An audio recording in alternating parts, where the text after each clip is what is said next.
नियम सरकार से अनुबंध कराने का है, सरकारी धान की कस्टम मिलिंग का है और नियम सरकारी गोदाम में चावल जमा कराने का भी है। लेकिन बालाघाट में ये सरकारी नियम राइस मिलर्सों पर लागू नहीं होते हैं। यहाँ पर तो बस नियम तोड़े जाते हैं, अनुबंध की शर्तों का खुला उल्लंघन किया जाता है और सरकार को चपत लगाकर सिर्फ और सिर्फ पैसा कमाया जाता है।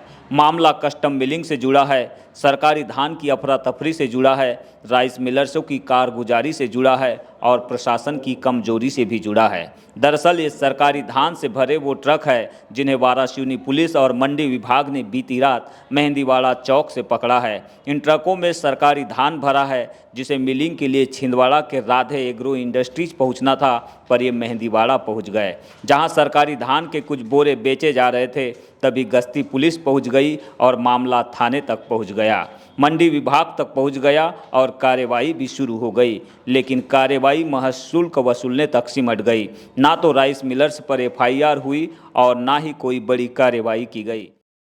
मामला यह है कि धार्मिक वेयरहाउस 12 से ट्रक जाना था छिंदवाड़ा और जा रहा था मेहंदीवाड़ा, और वहाँ पर कोई एक चिल्लर व्यापारी है, उसके यहाँ पे धान 2-4 कट्टी खाली हो रहा था।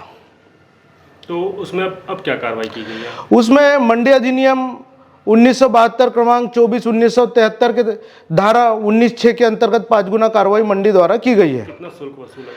लगभग 46,891 के लगभग 5 गुना राशि वसूल की जाएगी। सरकारी धान था? सरकारी धान था। कहने का मतलब ये है कि मामला सरकारी धान की चोरी का है, नियम विरुद्ध परिवहन का है और डिलीवरी ऑर्डर के उल्लंघन का भी है। तो फिर क्यों प्रशासन ने एफआईआर के निर्देश नहीं दिए?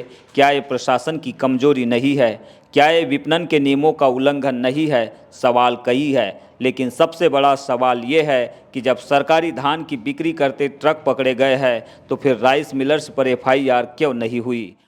देखना यही होगा कि जिस तरह से धान की तस्करी और चोरी को लेकर बालाघाट जिला हमेशा सुर्खियों में रहता है, आखिरकार इस मामले में क्या विपणन विभाग के द्वारा एफआईआर कराई जाएगी? फिलहाल तो हमने विपणन अधिकारी विवेक तिवारी से बात की है, जिनका यह मानना है कि अगर इल्लीगल तरीके से धान की तस्करी हो रही थी तो इस मामले में एफआईआर भी होगी, ट्रक रास्ताद भी होंगे और साथ में ब्लैक लिस्टेड की कार्रवाई भी की जाएगी।